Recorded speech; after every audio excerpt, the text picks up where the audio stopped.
దేశానికి వెలుగులు పంచే సింగరేణి కార్మికుల బతుకులకు భరోసా ఇవ్వడం మా బాధ్యత అని సీఎం రేవంత్ రెడ్డి స్పష్టం చేశారు. తమ స్వేదంతో, తమ రుధిరంతో నల్ల బంగారాన్ని తవ్వి తీసేందుకు తమ ప్రాణాలను సైతం లెక్క చేయకుండా పనిచేసే వారికి ప్రభుత్వం ఖచ్చితంగా అండగా నిలుస్తుందని స్పష్టం చేశారు. ఈ సందర్భంగా సింగరేణి కార్మిక సోదరుల కోసం కోటి ప్రమాద బీమా పథకాన్ని సీఎం రేవంత్ రెడ్డి ప్రారంభించారు. భాస్కర్రావు గారు ఈ ఒప్పంద పత్రాలపైన రాష్ట్ర ముఖ్యమంత్రి వర్యులు, ఉప ముఖ్యమంత్రి వర్యులు మరియు మంత్రులు, ఎమ్మెల్యేల సమక్షంలో సంతకాలు చేస్తున్నారు. ఉప ముఖ్యమంత్రి వర్యులు పేర్కొన్నట్టుగా ఇది ప్రజా బాహుళ్యం ఎదుట ఈ రకమైనటువంటి ఒక వినూత్నమైన కార్యక్రమానికి శ్రీకారం చుట్టడం జరిగింది.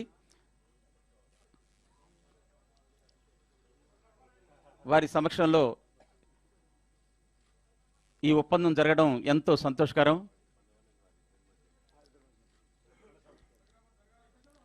రాష్ట్ర ప్రభుత్వం యొక్క దిశానిర్దేశంలో ఈ వినూత్నమైన కోటి రూపాయల ఇన్సూరెన్స్ పథకాన్ని ప్రారంభించడం మా సంస్థకు ఎంతో సంతోషకరం. దీనికి అనుమతి ఇచ్చిన రాష్ట్ర ముఖ్యమంత్రి వర్యులకు మరియు ఉప ముఖ్యమంత్రి వర్యులు, మా ఇంధన శాఖ మార్చులకు ప్రత్యేక ధన్యవాదాలు, కృతజ్ఞతలు తెలియజేస్తున్నాం సార్.